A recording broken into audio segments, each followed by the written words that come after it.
Hi. At Stacy's Live, I believe it was Stacy's Live the other day, I said that I would show how I feed ribbons and stuff through holes. Now, just about any kind of hole and any kind of card, I like to feed ribbons through. And I just, first of all, you need a needle that the eye is large enough to put your ribbon through. I could put a much larger ribbon through this eye, and these are actually some of the needles that I use for sewing my signatures in.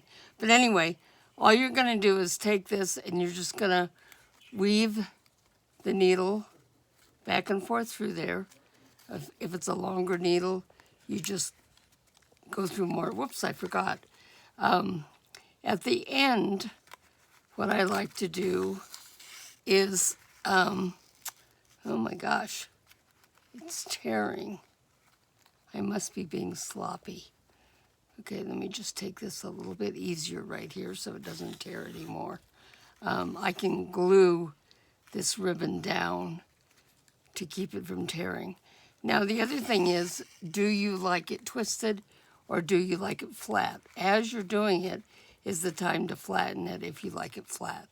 Okay, so we'll go through this. And you can see it did not tear, even going straight through. And we will twist this a little bit and get it flat just because that's more difficult. Okay, and I'm just going to go through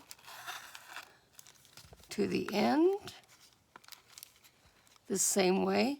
Now this old computer paper has a perforation next to it where this used to tear off. And what I have done on the other side, this is a journaling card, and you can journal on this, even this, but I put a strip of paper, this is a vintage paper edge, over the tear strip so it won't tear as much, okay?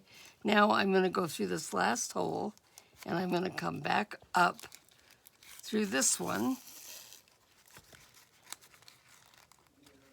and then come out the other end. And then what I do, let me put my needle away so I don't lose it, is I just knot the ends. A little glue helps. I think the knot looks kind of pretty. You could also tie a little bow in it if you wanted to. But I just like the knots, so that's what I do.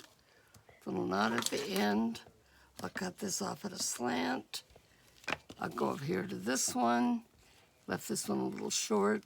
If you're having trouble knotting it, you can go back with the needle and use that to go through the thread. That makes it a little bit easier. Okay, so there we go. That's how you do it. Thanks for watching.